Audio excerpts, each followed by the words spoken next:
자, 시작하겠습니다. 건강경 두 번째 강의 시작하겠습니다.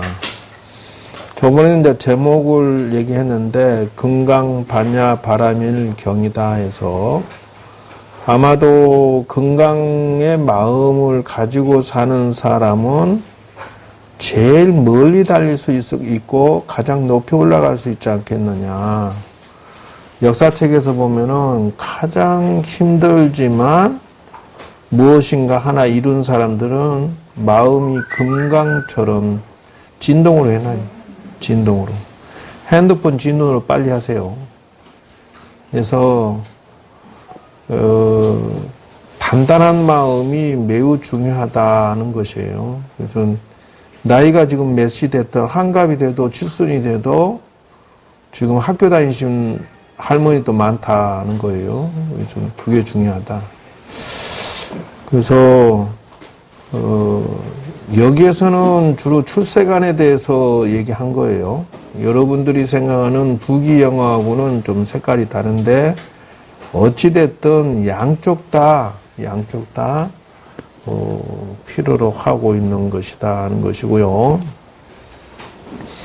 두 번째 단어는 반야입니다. 반야라고 하는 것은 지혜죠. 그래서 지혜로운 마음이 인생을 풀어가는데 가장 필요한 요소다. 그래서 여러분들이 알아둬야 될 것은 첫째, 사위 며느리 볼 때 이쁜 남자, 이쁜 여자는 그거 그래봤자 신혼 때 처음 한 6개월이 반짝이지 세월 가면 그 나물의 그 밥이다 하는 것이. 그러니까 못생긴 것보다는 낫겠지만 그 사람이 인기가 요즘은 변하나 봐. 송중기에서 무슨 금보란가 뭐라 하더라? 박보검인가 고리 이동을 했나 봐. 뭐 경복궁에도 줄 서는데 5,000명이 사인 받으려고 줄 섰다잖아. 참, 이게 변하는 것이요, 사람은. 그래서 화무시비농이 될 수가 있다는 것이고요. 그거보다 더 오래가는 것은 무엇이냐? 능력이다 하는 것이에요. 돈도 있고, 솜씨도 있고, 기술도 있고, 능력 있는 자를 두 번째 친다는 것이고요. 그거는 그 기본 그 건강이나 미모를 못 갖추고 있는 사람은 어떤 거냐, 뭐. 능력도 없고 못생겼으면 그 밑으로 떨어지는, 격이 밑으로 떨어지는 거예요. 능력도 없는데 생긴 것도 없다 그러면 그 밑으로 격이 떨어지는 것이죠. 그래서 자신이, 여러분들은 이제 사위 며느리 볼 세월이니까, 이제부터는 실수하지 말아야죠. 이제부터는. 여러분은 실패를 했더라도 마찬가지. 그러니까 그 중에서도 가장 점수를 주는 게 뭐냐면 뭐겠어요? 마음씨가 중요하다는 것이죠. 그래서 근본 성격이 틀려먹은 사람은 만 가지를 가지고 있어도 별 볼 일 없다는 그것이 대체적으로 여러분이 앞으로 풀어나가야 할 숙제인데요. 남자도 그런 남자는 피해야 되겠죠. 근데 그거보다 상위층에 들어가는 게 뭐냐 하면은 지혜롭고 현명한 남자, 지혜롭고 현명한 여자가 되는 게 가장 사위 며느리나 여러분이 지금 스스로 인생을 끌고 경영하는데 가장 필요한 것이다. 그래서 자신이 지혜로워지거나 가족이나 사위 며느리가 지혜롭고 현명한 사람은 최고의 재산 중에 하나다. 이렇게 봐야 돼요. 명심하시기를 바랍니다. 단단한 마음은 뭐라냐 하면 건강한 마음을 가지고 있느냐. 두 번째, 지혜로움을 가지고 있느냐. 아니면 지혜로움을 지금 여러분들은 농사 짓고 있습니까? 라고 질문 던지는 거예요. 건강 반야에서 지금 여러분들은 지혜를 위해서 지금 이 자리에 앉아 있다. 그래서 보고 듣고 농사 짓고 있는 중이다. 이렇게 말하면 틀림이 없어요. 그러면 여러분들이 주변 사람, 친척이나 가족이나 자식들, 주변의 사람 봤을 때, 아, 저 사람은 지혜를 위해서 현재 지혜를 가꾸고 씨앗 뿌리고 관리하고 있는가를 보라. 객관화적인 사고방식으로 세상을 풀려고 애를 쓰고 있는가를 바라는 것이에요. 그 사람이 감언 이설에 주고 속지 말고 진실이 중요하다는 것이에요. 그래서 매 순간 객관적이고 과학적이고 합리적이면서 지혜로운가를 매번 내 자식이, 내 남편이, 내가, 내 주변 사람들이, 친구가 그렇게 하고 있는가를 바라는 것이에요. 그리고 바람일다라고 하는 것은 그걸 가지고 경영해서 성공한 사람이다라고 하는 거예요. 건너갔다, 성공했다라는 것이에요. 그래서 그걸 모아놓은 것이 금강경이다라고 하는 것인데요. 시작을 하겠습니다. 그래서 이제 금강경의 일과죠.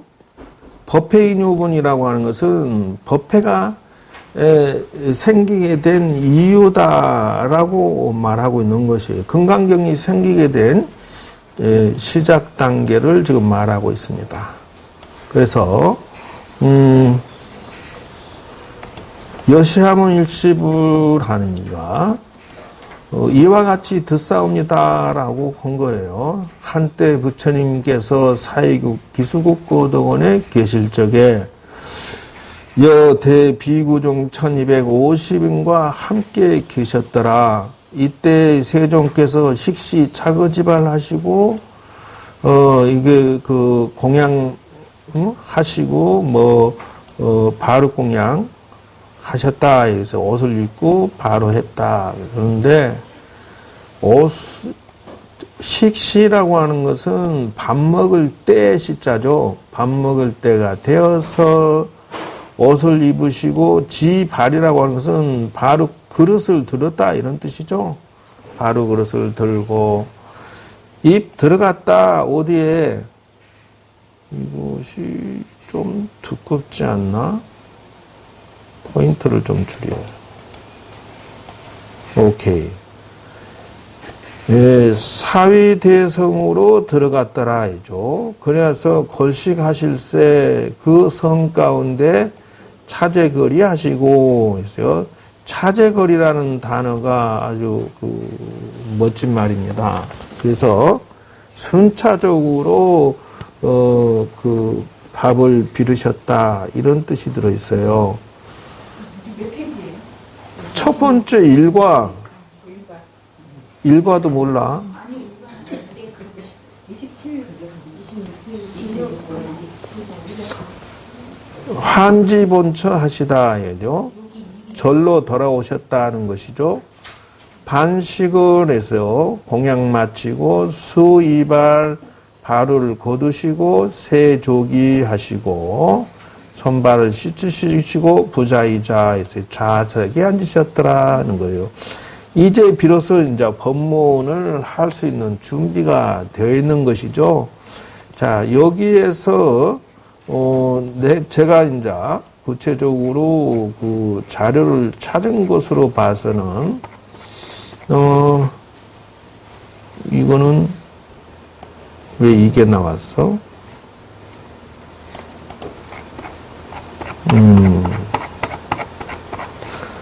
꺼내놓은 곳은 어디로 가버리고 금강경에 이것인가 이것인가 이거구만. 자 봅시다. 일단 지금까지 해석한 것에 대해서 정리를 하겠습니다. 이와 같이 들었노라 하는 것은 그 근거 자료는 어디냐 하면은 모든 경전은 거의 다 여시아문으로 시작합니다. 즉 다시 말하자면은 부처님께서 말씀하신 것을 표절하지 않았다 이런 뜻이. 즉 다시 말하자면은 나는 전달자입니다 이렇게 하는 것이지. 박사 논문 쓸 때 거의 표절해서 자기 것인 양 남용하는 경우가 있는데 이 경우는 아주 겸손의 말이다 하는 것을 알 수가 있어요. 그러면 그 시작점이 어디냐 하면은 부처님께서 돌아가신 뒤에 바로 결집을 했더라는 것이죠. 어디냐? 오들. 이 어려운데 급소했다. 즉 말하자면은 당신은 재벌이지만 착한 일을 중심으로 많이 사신 사업가가 있었는데 이 양반이 이웃 나라에 가보니까 마침 부처님께서 그런 거룩한 부처님이 계신다는 걸 알고 우리나라에도 와서 부처님께서 이 많은 중생을 구제해 주십시오. 이렇게 아주 간절히 소청을 했다는 거예요. 왜냐하면 이 사위국 나라에도 백성들도 당신의 의지를 좀 받고 싶습니다. 왜 이게 거룩하신 분이 우리 동네는 우리나라에는 없느냐 이거지. 그래서 이 기스 국고동에 와가지고 어떻게 했느냐 하면은 여기 보면은 사위국에 제트리 태자 숲이라는 것이 있다는 거예요. 제트리라고 하는 것은 전승자란 뜻이에요. 바사이 왕의 태자의 이름입니다. 그리고 극고독이라고 하는 것은 아나타빈타다라고 하는 의역인데요. 고독한 사람에게 먹을 것을 주고 늙고 병들고 외로운 사람을 도와준다는 급고독이라는 단어를 만들었다는 건데 이분이 예를 들면 서울 시내를 한 바퀴 관찰해 보니까 이 태자가 소유하고 있는 동산이 가장 절을 짓기에 좋은 터더라 아는 것이요. 왜냐하면 시내도 가깝고 물도 있고 계곡도 있고 나무도 있고 시내에서 떨어져 있지 않고 부처님을 여기다 모셨으면 최고 좋겠다라는 생각에 여기를 기수태자를 찾아갑니다. 그래서 이걸 파시오 나한테 이랬다는 거예요. 그러니까 이 태자가 어이가 없잖아요. 네가 돈이 있으면 있지 건방지게 내가 돈이 없는 사람이냐 권력이 없는 사람이냐 네가 감히 내 동산을 달라고 그래? 이게 일종의 산 하나를 달라고 한 거지. 우스갯소리로 농담 삼아서 아이 재벌님 바닥에다가 금이나 깔아서 금 깐 것만큼만 내가 팔게요 이랬다는 거예요. 요즘은 금싸라기 땅이 거기서 나왔다는 말도 있어. 그래가지고 이 재벌이 집에 가가지고 알겠습니다. 약속 꼭 지키세요. 그러고는 정말로 금을 좀 이렇게 납작이 펴가지고 깔기 시작했다는 거예요. 그 이제 그 며칠 지나고 나서 이 기수태자가 궁금해가지고 야 저기 그 극고독 장자가 지금 뭐 하고 있는가 봐라. 저 양반 어째 괜히 불안하고 신경 쓰인다 하니까 이 시종에 가서 딱 살펴보니까 그 태자의 동산에 벌써 3분의 1을 깔았더래.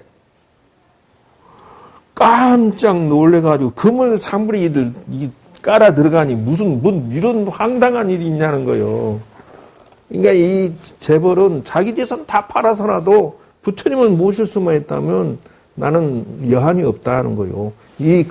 서울 시내를 위해서 당신이 헌신하겠다는 거 아니요. 저런 성자를 모시겠다는 거 아니요. 나는 이 보시를 내 목숨 걸고 하겠다는 뜻 아니에요.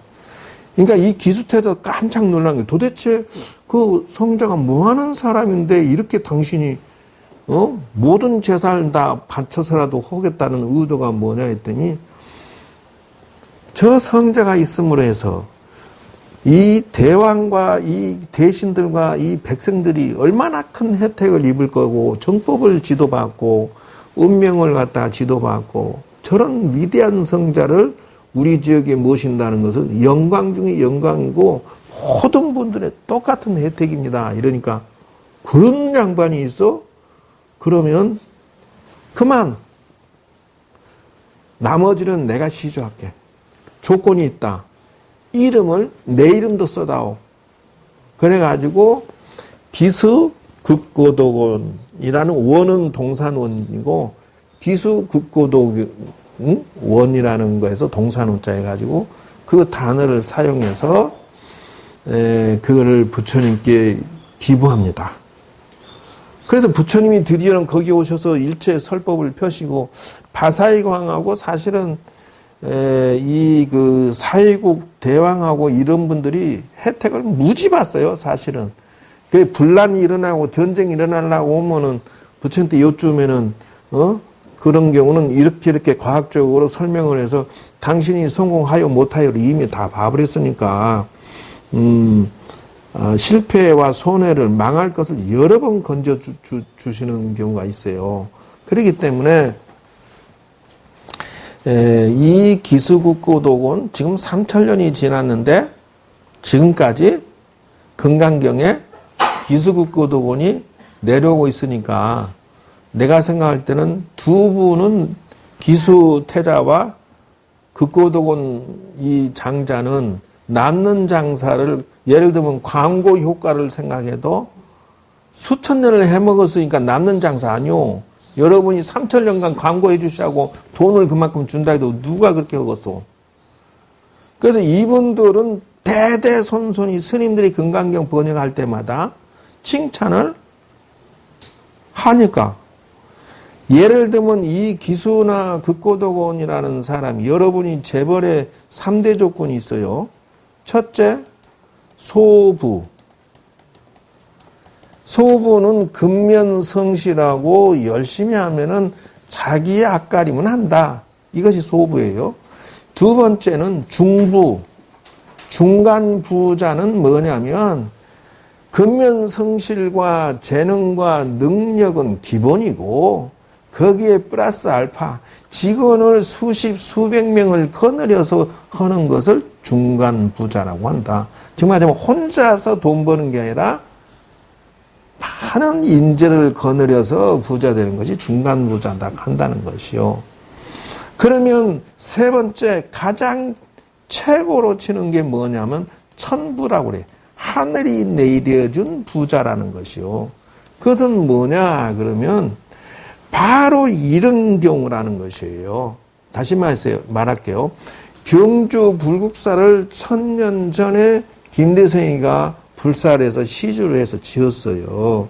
그런데 거기에서 당신은 죽고 없어졌는데 1000년 동안에 경주 불국사에서 살았던 스님들, 거기 가서 기도했던 신도들, 거기에서 구경했던 사람들, 1000년 동안에 누구 덕분에 그걸 보고 듣고 기도하고 거기서 자고 먹고 수행했을까?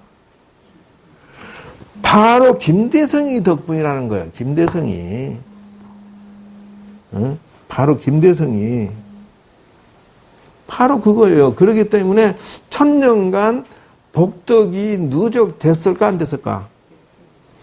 바로 그거예요. 그래서 하늘의 부를 가지고 온 사람은 전생의 복덕을 가져왔기 때문에 예를 들면 태어났다 하면은 적어도 빌 게이츠라든지 아이폰을 개발한 사람 잡스라든지 아니면은 지금 이건희 회장이라든지 이재용이라든지 이부진이라든지 도대체 전생의 복을 얼마나 가져왔길래 당대의 수십조 원을 물려받냐고 수조 원을 죽었다 깨나도 출발부터 달라. 조 단위부터 출발이 그 사람들은. 이걸 보고 뭐라고 하니 천부를 가지고 태어난다.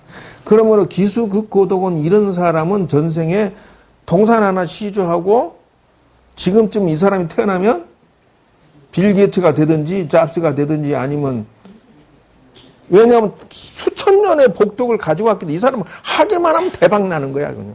복을 가지고 온 것이. 그래서 아까 처음에 얘기했죠. 5장 중에서 오장이 뭐냐 그러면 옛날에 한 지역에 왕이 있었는데 자식이 5명이었다. 첫째 뭐? 잘생긴 아들. 두 번째 용기가 아주 뛰어난 아들. 세 번째 기술이 뛰어난 아들. 네 번째 아주 총명 지혜로운 아들. 다섯 번째 복이 많은 아들.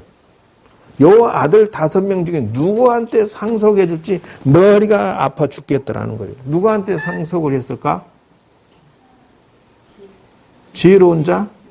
그래서 5명을 공평하게 앉혀놓고 야 동시에 이웃나라 가가지고 1년 동안에 가장 큰 실적 낸 놈한테 내가 물려줄게 이랬다는 거예요. 그래가지고 잘생긴 아들이 이웃나라 가가지고 그 왕이 있었는데 마누라가 10명인데 어찌나 싸운지 대머리가 됐더래. 젊은 여자는 흰머리카락만 뽑고 늙은 마누라는 검정머리만 뽑고 그래가지고 대머리가 돼버렸다는 거예요. 시기 질투를 얼마나 하는지 환장했는데 이 미남 왕자가 가갖고 내가 한 번에 해결할게. 그래서 이것만 해결해주면 내가 나를 업어주겠다 그랬다는 것이요. 그러니까 내가 한 경상남도 하나 띄워줄 정도로 내가 진짜 이걸 해결 하나도 없었는데 그리고 이 왕자가 나타나고 한 방에 해결해 줘 버렸다는 거죠. 도대체 어떻게 미남계를 썼나? 여자들의 뭐 가지고 그냥 들었다 놨다 해버려서 어쨌든 일통천하를 시켰다는 거예요. 그래서 한 지역에 땅을 물려받고 그 도지사가 됐다 이러는 거요.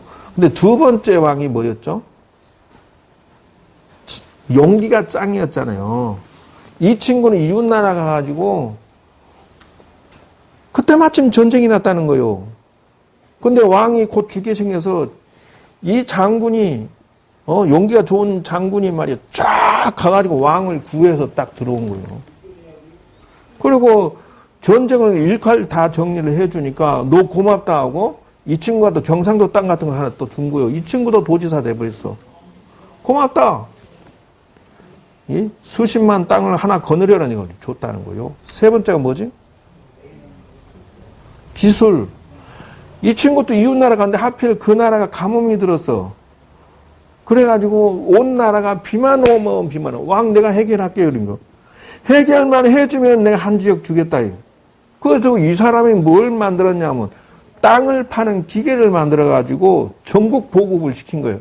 땅을 파니까 우물이 나오잖아. 물 나오니까 물 해결해 줬잖아. 너는 받을 자격이 있어. 그래서 한 지역을 또 띄워받아서 도지사가 됐더라는 거죠. 그 다음 네 번째 뭐지?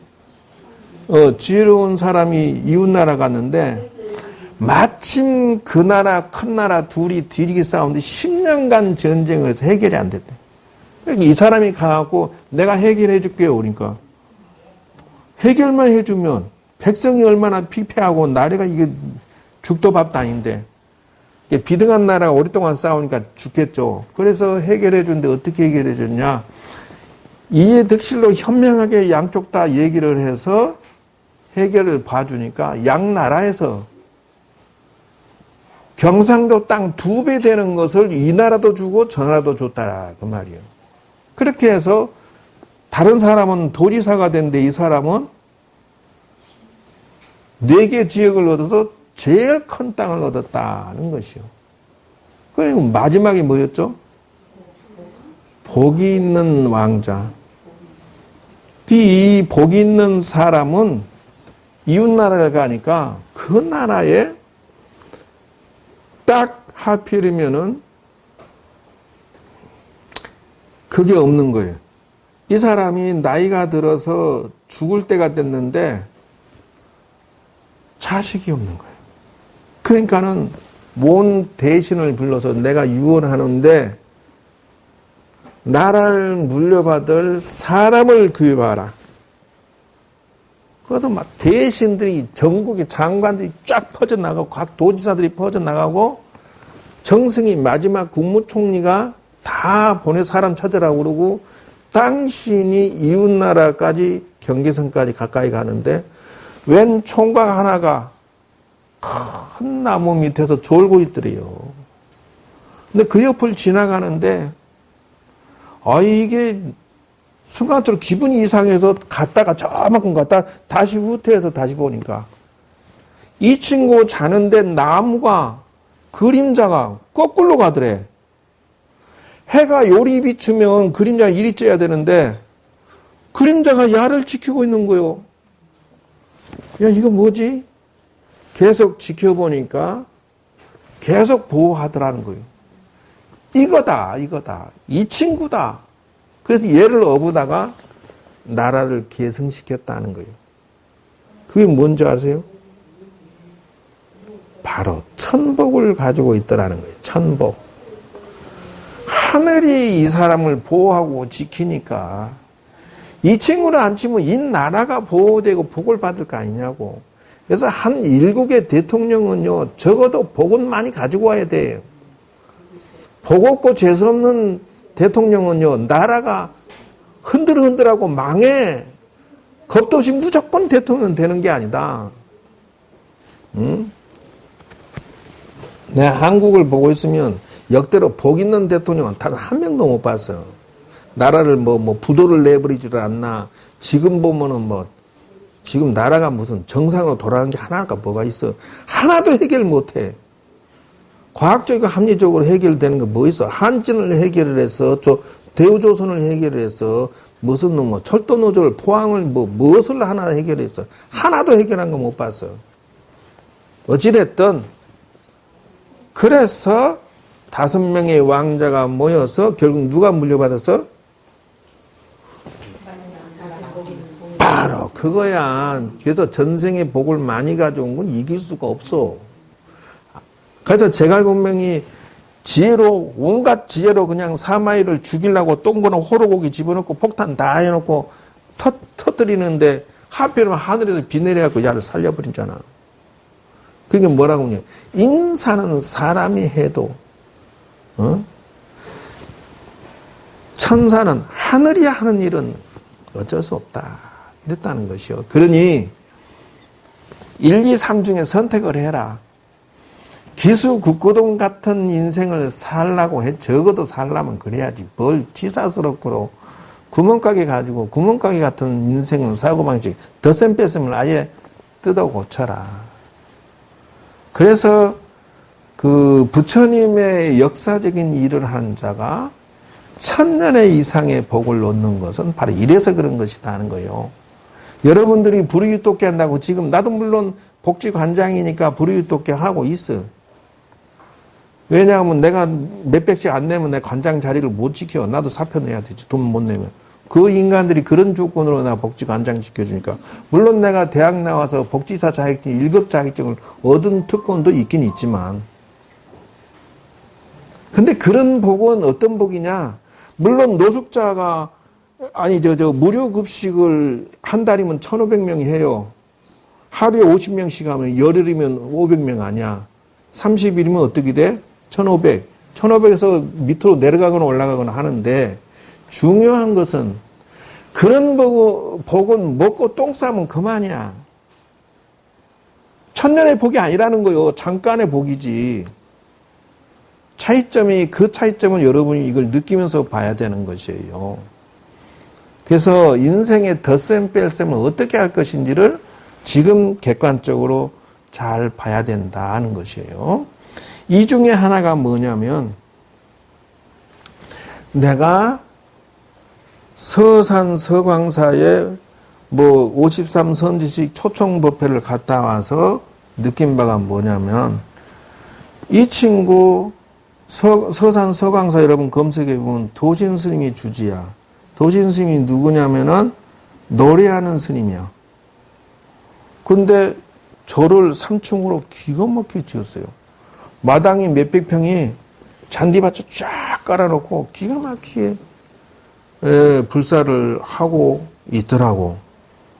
그래서 내 상식으로는요, 음식 만지는 스님, 된장 무슨 간장 무슨 놈이고 도자기부터 해가지고 사찰 음식 노래 부르는 스님, 나 이거 점수 안 줬어요. 난 그걸 흑사리로 봐. 왜? 스님의 본분사를 안 하고 차라리 하려면 이런 교육을 하던 동, 뭐 수행을 하든지 이래야지 스님이 이러고 기타나 치고 뭐 무상 이로세 뭐 이러고 기타나 치고 난 그 점수 안 줬다고. 근데 가서 보니까 불사를 성공해서 있는 거야. 깜짝 놀랐어요. 아, 부처님이 이 스님에게도 기회를 주고 사랑을 주고 불사를 성공시켜주는 건 안 걸 알았어. 기본기는 스님으로서 기본기는 갖추고 자기 전공을 음악을 했다 뿐이요. 그래서 어떻게 성공했나라고 이렇게 안경을 쓰고 관찰을 해보니까 이 친구 우리는 그 공부 강원에 이렇게 할 때 우리 이거 좀 피땀 흘려 공부할 때 이 친구는 뒤에서 지대방이라고 하죠. 산이나 어디 한가진 방에 몰래 숨어갖고 기타 들고 사랑은 기로에서 쏘 띵가띵가띵가 요러고 연습을 했다는 거예요. 근데 저게 왜 그 부처님이 기회를 주셨을까? 이게 돌아보니까 역시 과정은 틀리지 않아. 이 친구가 법장 스님이 총무원장, 수덕사 주지가면서 이 절을, 암자를 물려줘서 처음에는. 근데 지금 그렇게 불사를 성공한 거야. 어떻게 했나, 이렇게 보니까 처음에 물려받고 나니까 어떻게 할 바를 모르겠다, 이거. 그래서 제일 처음에 시작한 게 뭐냐면, 천일 기도를 도전했대. 그리고 제일 처음에 또 시작한 게 뭐냐면, 내가 일찍 절에 들어와서 부모님이 일찍 돌아가셨는데, 조상천도도 하고, 기도도 하고, 두 개의 조건으로 이 불사도 하고, 어떻게 하면 부처님의 도움을 받을까 하고 시작했대요. 그러니까, 매주 지장제일마다 이 제사 지내면서 하니까, 서산시 바로 뒷산이요. 서산인들이 다 와서, 제사를 접수하고 같이 하더라는 거요. 그 덕분에 저렇게 불사를 성공시킨 거예요. 기도해라. 기도. 첫 번째 성공 요인이 기도했다는 것이고, 조상 천도를 했다는 것이고, 그리고 그 음악으로서 산사음악회에서 소통을 했다는 거고. 그래서 기도와, 그 다음에 이제 이 양반도 불교대학 하는데 우리처럼 실력이 있는 건 아니야. 그러나 기본적으로 할 건 다 했다는 것을 알 수가 있어요. 이래서 음악으로 소통을 하고, 이 템플스테이는 어린아이들 바둑으로서 소통하고 해서 이렇게 불사를 성공시킨 것을 내가 알았어요. 그래서 내가 무릎을 친 거는 크게 스님이 어긋나지 않으면 그리고 기도를 저렇게 천일 기도를 하고 저 나름의 그 경영을 열심히 제대로 하면 기회를 주시는구나 라는 것을 나는 알았어요. 그래서 마찬가지 여러분도 자신이 성공하고 싶어 복 우습게 보지 말아요. 5가지 중에 자 여러분한테 지금까지 해줬으니까 선택을 하라면 어떤 걸 할 것이요? 하전 귀신같이 욕심은 나라. 자 5가지 중에 잘생긴 복, 용기, 장수, 그 다음 뭐지? 기술, 그 다음에 지혜, 복 중에 선택하라면 자, 이 지혜를 선택할 거예요? 복을 선택할 거예요? 금방 설명 듣고 금방 그냥 책 상의만 딱 잡으려고 No. 지 같은 소리 하고 있어. No, thank you. 나한테 물어봐. 스님은 5가지 중에 어떤 걸 선택할래요? 다시 물어.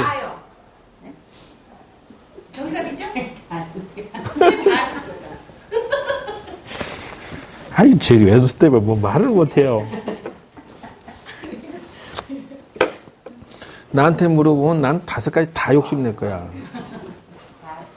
근데 여러분 집을 짓는데 어떻게 무슨 석가래만 난 필요해요? 대들보만 필요해요? 이게 말이 돼? 5개들은 다 합쳐져서 종합으로 작품이 완성되는 거지. 여러분 인생에 있어서 어떻게 5가지 중에 5가지를 다 놓고 복만 지고 있다고 해? 복도요, 펑펑 까먹는 사람 무지 많아. 지금 복이 넘쳐나서 잘 먹고 잘 사는 사람도 순식간에 망하는 사람이 줄 서 있어. 이유가 뭐요? 복을 까먹는 경영을 하기 때문에 그래. 자기 인생을 잘못 살기 때문에 그래요. 지금 가지고는 남보다 수백, 수천 배지만은 자꾸 내리막길로 가고 있어.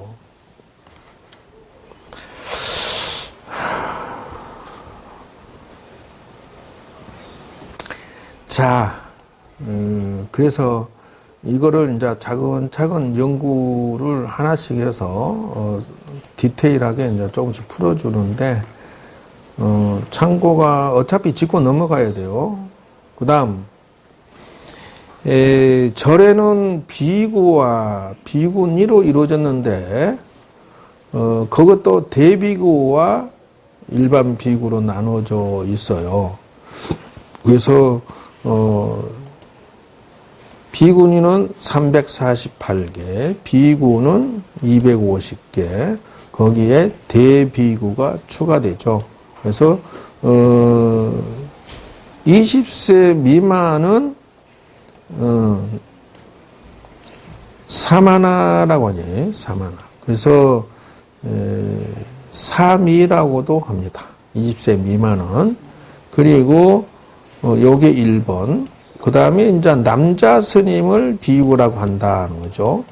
그러면 여자 스님을 비군이라고 한다는 것을 알아놓으시고요. 걔는 이비군. 근데 이거 다 지키는 사람은 대한민국에 한 명도 없다. 큰 스님, 작은 스님. 이게 이제 교통정리가 안 돼서 그래요. 여자 스님, 비구 이전에는 뭐냐면 여자 스님은 사민이라고 그래요. 남자는 사미. 행자 다음에 계급장이에요. 그래서 여러분들 그 사민이라고 하는 것이 어떤 거냐면은 여러분 성가대 다니는 학생들 중에 여기에다가 띠를 여기 에리가 성복의 에리가 갈색인 사람 있죠. 이 사람이 사민이야. 알아놓으셔야 돼. 그래서 우리 같이 이렇게 여기 회사에 똑같이 일괄돼 있으면 비구가 이미 돼 있는 상태고. 학생 스님들은 여기가 이렇게 갈색으로서 띠가 에리가 전체적으로 이렇게 있으면은 아직 비구 스님 자격증 따기 전 상태, 행자보다는 다음 단계, 학생 스님을 사미라고, 남자 스님은 사미 스님, 그 다음에 여자 여자 스님은 사민이 학생 스님이라고 한다. 그 다음에 이제 4년 불교대학 졸업하고 나서 비구니 시험을 봅니다. 조계종은 이런 시스템으로 돼 있어요. 그래서 행자 마치고 사미, 그 다음에 사민이 비구니 단계가 그렇게 돼 있다는 것이에요. 요 다음에도 단계가 6단계인가 있는데 5단계인가? 네, 그거는 차후에 알려드리고요. 그 다음에 이제 세존이라고 하는 것은 10가지 호칭이 있답니다. 그러니까 이것도 상식으로 알아놓으셔야 되기 때문에 열애라고 한다. 그래서 열반의 피안에 이르신 부처님을 열애라고 한다. 무슨 열애 이렇게 호칭하는 것이 절에서 된 거고요. 두 번째 응공이라고 한다. 번뇌를 끊어서 공양받을 수 있는 분을 응공이라고 한다는 것이에요. 그래서 부처님의 호칭을 열애응공정민이 명주 선서 세간의 무상사 조장구 천인사 불세존 이렇게 호칭이 10가지가 있는데 저것에 대해서 알아놔야 돼요. 세 번째는 정변지라고 해요. 그래서 정변지라고 하는 것은 시간과 공간에 관계없이 우주의 모든 지혜를 다 아시는 분을 정변지라고 한다. 문딩이가 하필이면 지금 그거를 돌리냐 그래. 아이고 시끄러 죽겠네. 다음은 네 번째는 명행족이에요. 명행족은 개, 정, 해, 사막을 밝게 갖추었다 그 말이에요.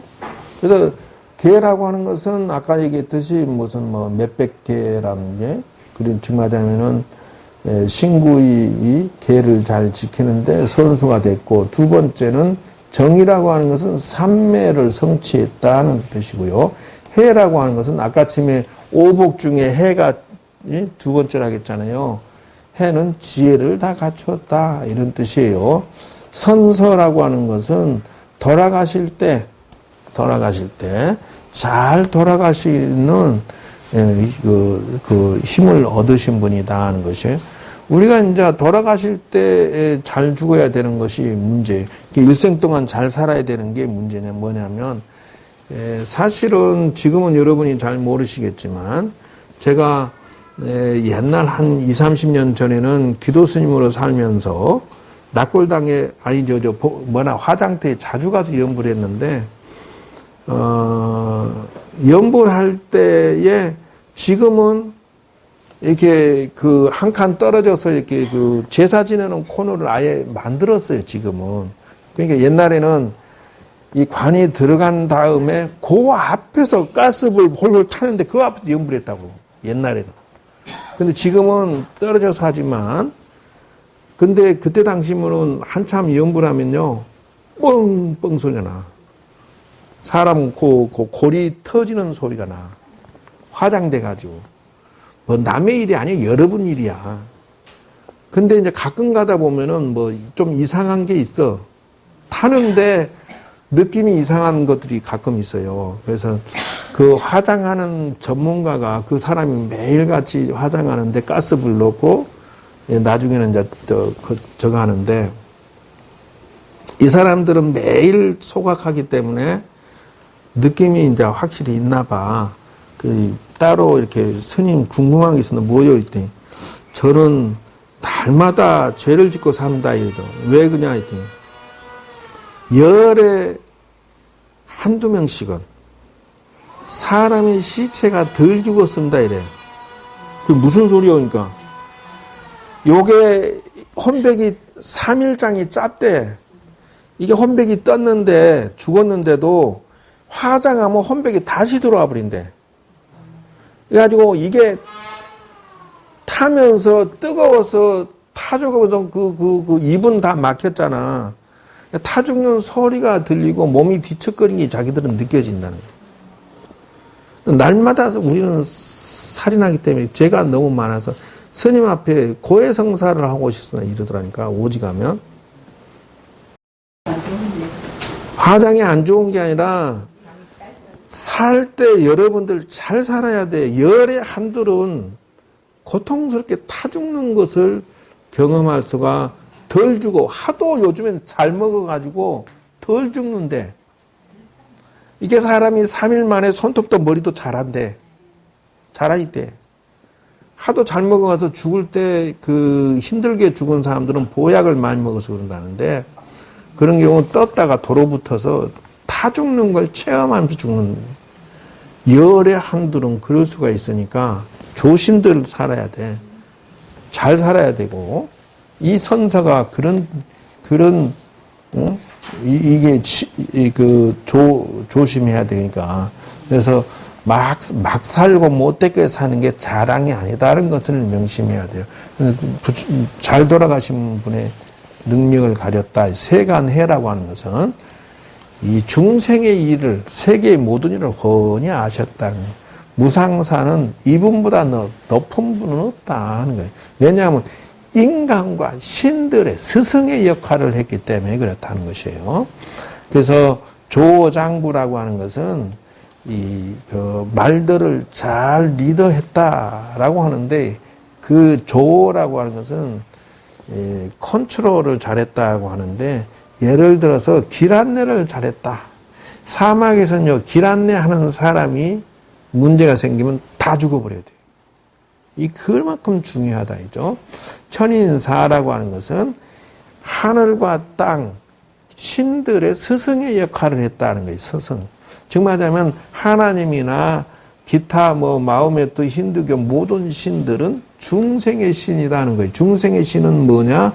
욕심이 있고 욕망이 있고 싸우고 내 것 내 것 따지고 성질 부리고 막 벼락 내리고 지옥 가라고 저주하고 그러지만 부처님은 속인들이라는 거예요. 속인들.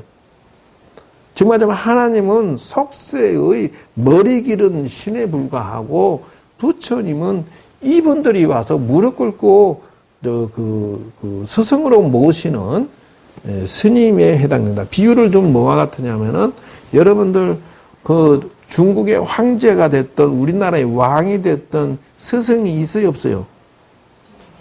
왕사나 스승, 황제의 스승이 있었어요, 없었어요? 그거와 똑같다라고 하는 거예요.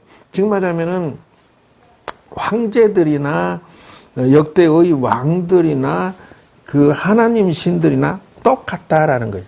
차이점은 뭐냐 하면 하나는 영적으로 세상을 지배하려고 그러고 하나는 인간의 몸을 가지고서 세상을 지배하려고 하는 것 차이점이 뿐이지 욕심 부리긴 똑같고 화내기 똑같고 전쟁 치르기 똑같고 중생의 신이라는 거예요. 부처님의 신은 싸우고 욕심내고 저주하고 하지는 않는 수행의 신이다는 것이 차이점이 그 차이점을 확실히 알아야 된다. 그래서 스승이 천인사라고 하느니 하늘과 땅의 스승이라는 뜻이에요. 그러니까 막 그냥 시기 질투하고 싸우고 세상을 이 전쟁터로 몰아넣는 그런 전쟁의 신이 아니다는 것이고요. 세존인이라는 것은 우주 가운데 세상 가운데 가장 높으신 분이다. 중생이 봤을 때는 황제가 높고 왕이 높을지 모르지만 우리가 봤을 때는 이 부처님이 가장 높으신 분이다라고 본다는 것이고요. 식사 때가 언제냐면 요 시간이에요. 9시에서 11시를 식사 때라고 한다는 것이에요. 바루 때라고 하는 것은 바루라고 하는 것은 네 그릇을 포개져 있는 건 4개를 꺼내 놓은 것이 바루인데요. 저 남방에 가면요, 그냥 그릇 하나야, 그냥, 바로. 큰 거 하나 들고 다니. 그리고 지금 이 탁발이라고 하는 것은 뭐냐면, 동양 다닌다, 막 이런 건데요. 죄송하지만, 스님들이 탁발을 지금은 할까요, 안 할까요? 응? 그러면 탁발하러 다니는 사람은 스님이 아닌가?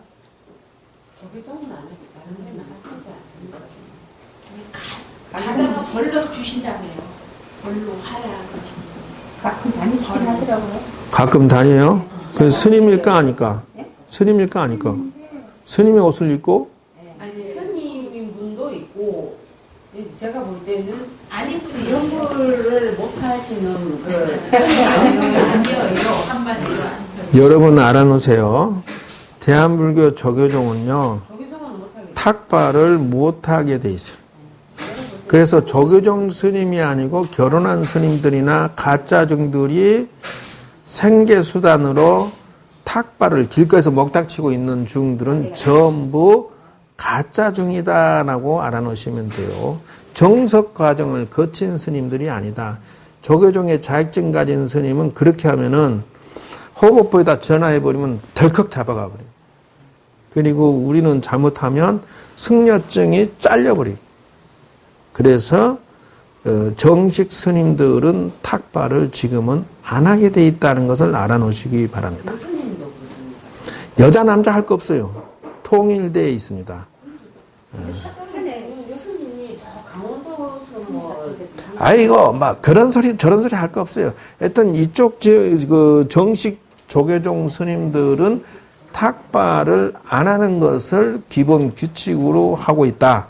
나머지들은 조계종 탈퇴를 하든 아웃사이드 쫓겨났든 아니면 뭐 가짜 승려증, 요즘에 승려증이 10만 20만 주면 가로 출금됩니다. 그러니까 여기서 스님이라는 호칭을 아무나 쓰면 안 된다. 자, 그 다음에 요걸 근거로 해서 지금 이제 여러분들이 오늘 배워야 될 것은 그러면 아까 처음에 얘기했듯이 사람이 인생에 성공하는 데 있어서 과연 그거를 인정할 수 있느냐라고 하는데 기도를 내가 봤다 했죠. 이걸 볼까요? 이게 뭐 같아요? 피자요. 이게 피자로 보여? 네. 얼음물이야. 근데 얼음물이 보면 이렇게 좀 약간씩 갈라지고 막 이런 거 있잖아요. 요게 뭐와 같으냐 하면은 물 숫자를 써놓은 것처럼 보인다는 거예요. 요게 그 얼음이 얼면 물 숫자 형태로 이렇게 뛰는 경우가 있어요. 그거 언제냐면 마이너스 5도에서 0도 사이에 물 숫자 모양을 갖췄다는 거예요. 근데요, 이게 재밌는 것은 이 물에다가 요 바하의 얘는 또 왜 이런 것이 생겨서 변주곡 이걸 들려주면 바하가 신세졌던 골든베러를 위해서 이 음악을 만들었는데 이 음악을 들려주면 물이 어떻게 변할까요? 알아맞혀 보시오. 이게 고맙습니다 하고 음악을 들려주니까 이렇게 바뀌더라고요. 육각수. 그래서 물이 소리를 진동을 감지해서 감사의 뜻을 담아서 하니까 육각수가 이렇게 나오더라는 것이죠. 이거는 현미경으로 찍어서 실제로 논증한 겁니다. 과학적으로. 그러면 두 번째 쇼팽이 이별곡을 들려주니까 이렇게 바뀌었다는 거. 이거 왜 이렇게 무엇을 어떻게 했길래 이렇게 화살표가 나오냐? 이렇게. 그러니까 동글동글 났죠? 이 화살표 얘 웃긴다. 지 혼자 이렇게 돼서. 자, 그 다음에는 볼까요? 아리랑을 들려주면 어떻게 변할까? 우리나라 아리랑 음악은 한이 맺힌 게 있을까 없을까?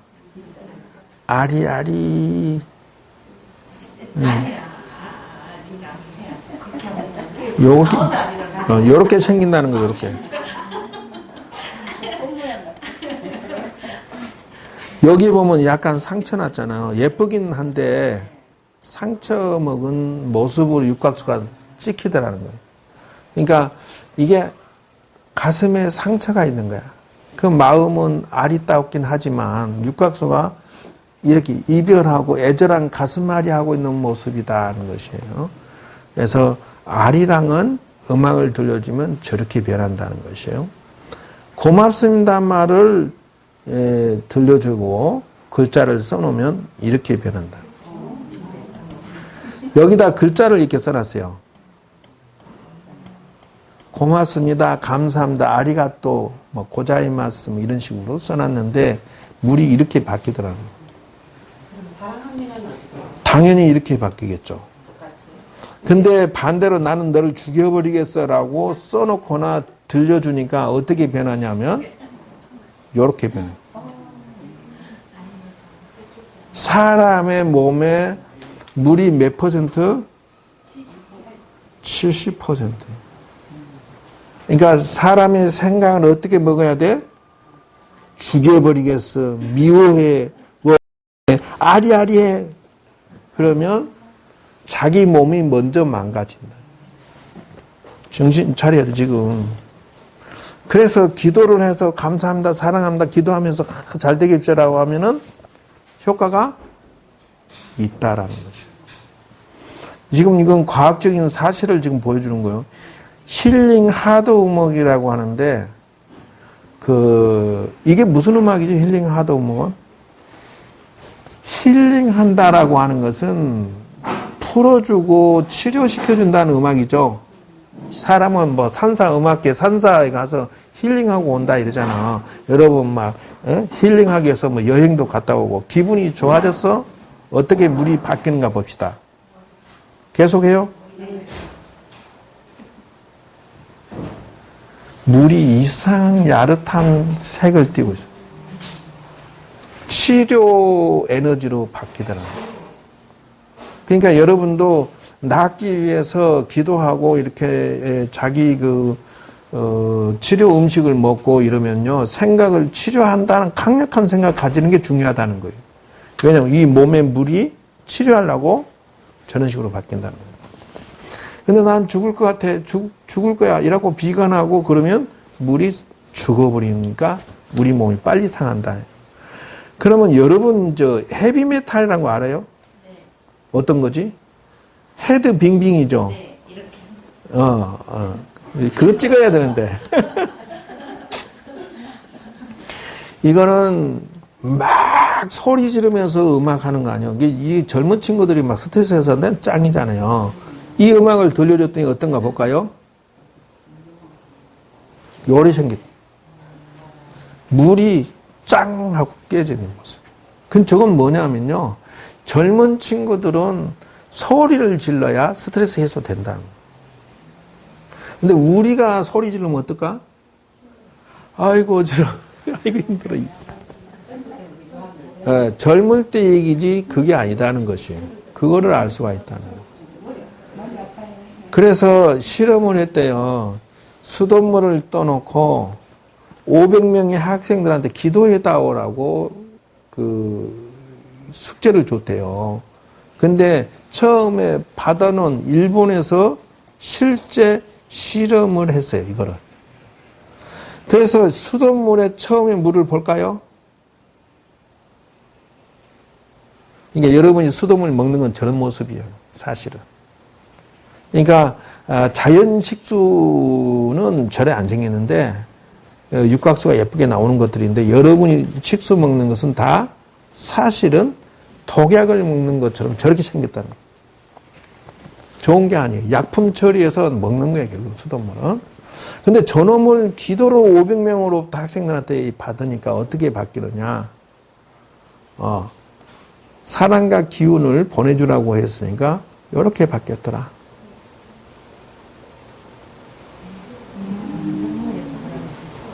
그러니까 여러분들이 내가 잘 되고 싶어요. 내 남편이 잘 되세요. 내 자식이 잘 되세요. 기도하면은 애가 비록 이렇게 흐트러졌더라도 이래 바뀐다는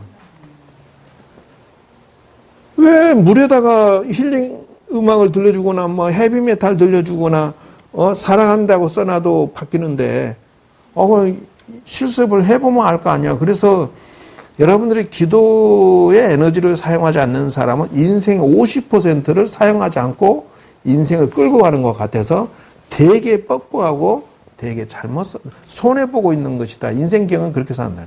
그럼 물에다가 문자를 써볼게요. 자, 이렇게 된다. 뭐예요? 유풀 바보라고 써놨다. 빠가라요라고 써놓은 거예요, 지금. 빠가. 그러니까 여러분 명찰에다가 나는 바보야라고 써놓으면은 몸이 피가 바보가 돼버린다. 여러분 생각을 어떻게 먹냐에 따라서 몸의 물이 어떻게 바뀌는지 선택이 정해져 버린다. 난 성공할 거야. 나는 반드시 이겨낼 거야. 나는 치료할 거야. 나는 막 옥순이는 무슨 생각한다고? 속이 다른 생각하고 있었어? 그래서 어머니가 자식한테 이 바보 자식아 뭐 이렇게 이 문자를 써놓으면 이렇게 바뀐다는 것을 명심해서 조심해야 된다는 거예요. 그러면 좀 더 내려갈까요? 사랑합니다, 감사합니다라고 물에다 써놓고 딱 그 유창틀에다 놔봐요. 그럼 한 달쯤 뒤에 어떻게 바뀌었나? 그러니까 이렇게 바뀌는 것이냐, 아니면 이런 식으로 바뀔 것이냐 봅시다.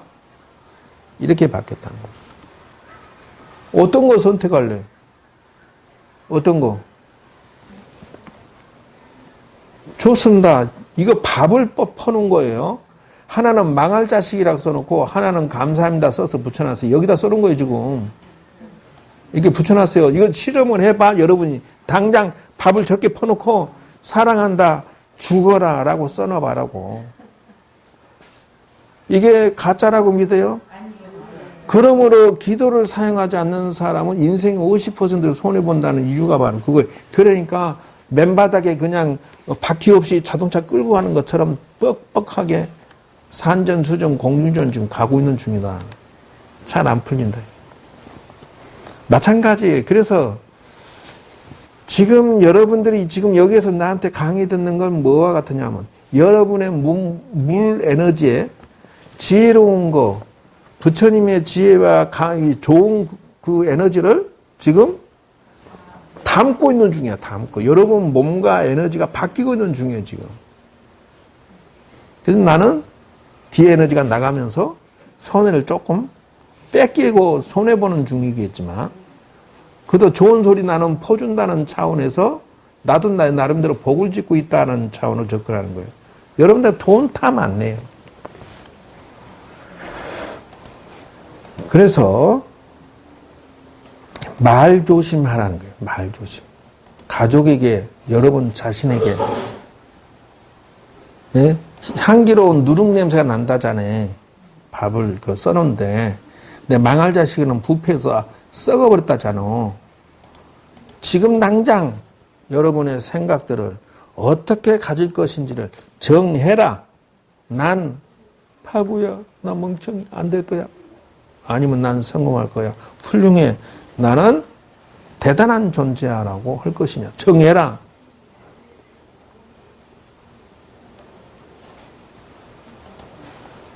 그래서 내가 만들어 놓은 규칙이 있는데요. 어머야, 요거 내놓으면 벌써 이거 나오면 안 돼. 막 베껴갈까 무서워서 혹시 싸구려가 나와야 되는데 좋은 게 나오면 안 되잖아.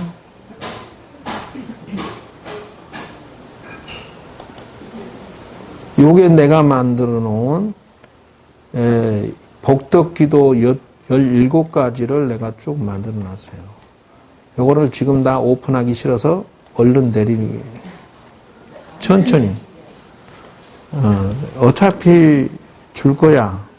그래서 지금 당장 여러분에게 말하는 것은 요거다. 이 책에 이런 책이 있어요. 자기 기만의 상자라고 해서 자기 자신을 건강반야로 바꾸지 않으면 결국은 이게 뭐가 눌렸길래 얘가 좀 한글이 이런 식으로 자꾸 되냐. 웃긴다. 아, 너 왜 눌렸냐? 이제 됐지. 웃기는 애야. 올라. 아직도 여전한데. 무엇인가 그 줄긋기를 건드렸나 봐. 웃긴다. 그래서 지금 여러분들에게 처음에 주는 안건 이겁니다. 즉 다시 말하면은 잘 보세요. 자신의 문제를 볼 것 첫째. 두 번째, 중요한 건 자기 자신이라는 거. 세 번째, 자기 기만의 상자에 내가 갇혀있나를 잘 봐라.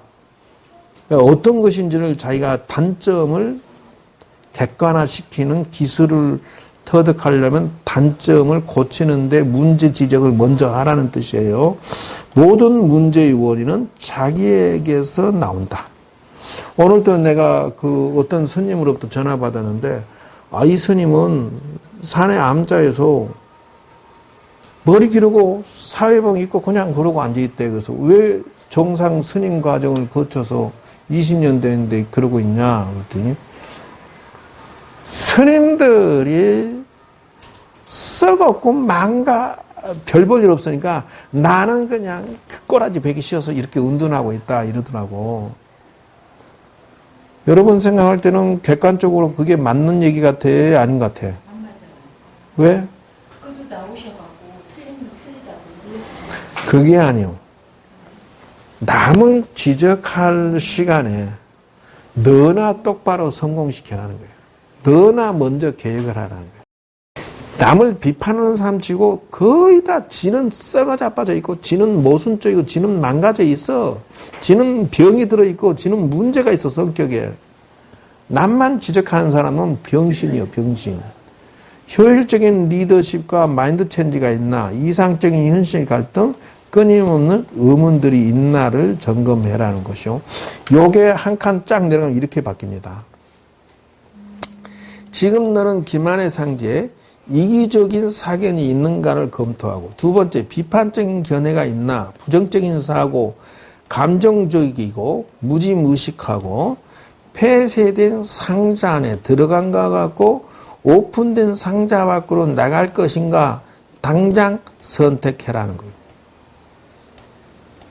그건 뭐냐? 지금 여러분이 배우는 것은 오픈된 상자로 나가는 것입니다. 근데 안 배우고 이러면 긍정적인 인생으로 안 간다라는 것을 알 수가 있다는 것이에요. 그래서 자기 배반의 결과는 뭐냐? 문제점과 갈등을 해서 상대 비난하기. 자기 배반의 결과는 인생에 망쳐들고 망하는 결론만 나온다는 거예요. 그러면 상자 밖으로 나와라. 어떻게? 긍정적인 생각, 상자, 선택.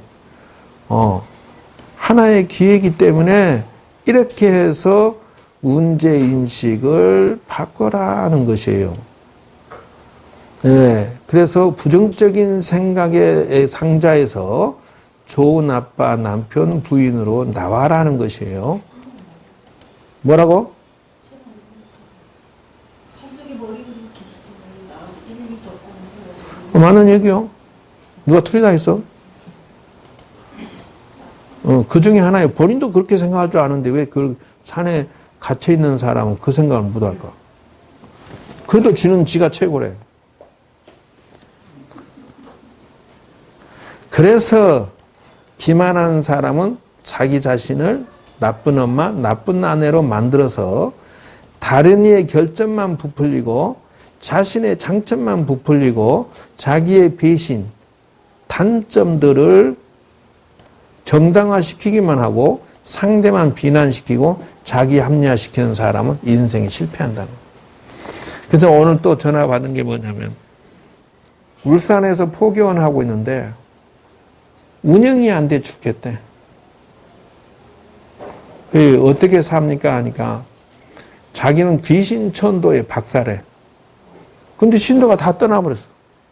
그럼 이유가 뭘까? 자기의 약손이래. 자기가 정법으로 하면은 그 사람들이 왜 떠나겠냐고 돈 1,000만씩 받아가면서 그 한 번씩은 해먹고 사람들이 떨어져 나가는 거지. 실패했잖아. 뭐요? 자기 합리화시켜. 예. 자신의 장점을 부풀리기만 하지 결점이 뭔지를 몰라. 멍청이라는 거요. 그래봐야 소용없어요. 다른 사람들을 소용없는 일이라고 써져 있잖아. 봐요. 다른 사람을 변화시키려고 하는 것 자체가 잘못된 생각이고요. 다른 사람들에게 대처하기에 최선을 다해야 되고요. 떠나기 혹은 무관심하기, 비난하기, 비방하기, 이 헌신적인 교류, 참여 교류, 말썽 만들기, 사람 간의 갈등, 동기 교류, 스트레스, 팀워크 부족, 험담, 나쁜 태도, 협력 부족, 신뢰 교류, 의사소통 문제. 언제까지 이렇게 할 거냐고. 상자 밖으로 나와야만 자기 기만적인 생각을 고치고 자신을 망치고 가족과 주변 사람을 피해자로 만들고 자기 인생을 다 망가뜨리기 때문에 객관적인 판단 연구하고 문제점 진실과 일어난 피해 상황을 파악하고 해결 방법을 찾는 것이 매우 중요하다. 그래서 현실을 인정하고 시작하는 것이 중요하다는 것이에요. 그래서 여러분들이 인생을 풀어나가는 데 있어서 사명선언문을 만들기를 촉구합니다. 창조 인생을 지금 당장 자기만의 죽음의 수용소에서도 꽃을 핀다고 그랬죠. 희망이죠. 그러니까 나에게 꼭 맞는 사명, 좌우명을 찾아라. 여러분 오늘부터 집에 가시면 자기 인생의 좌우명이 될 수 있는 문장을 다음 주까지 만들어 오시기 바랍니다. 그래서 자기 인생을 각성시키고 현명하게 만드는 사명의 원칙이 있어요. 요거는 다음 주에 여러분의 좌우명을 가지고 내가 연결해서 설명을 해줄 거예요. 잘 됐는지 안 됐는지 두고 봅시다.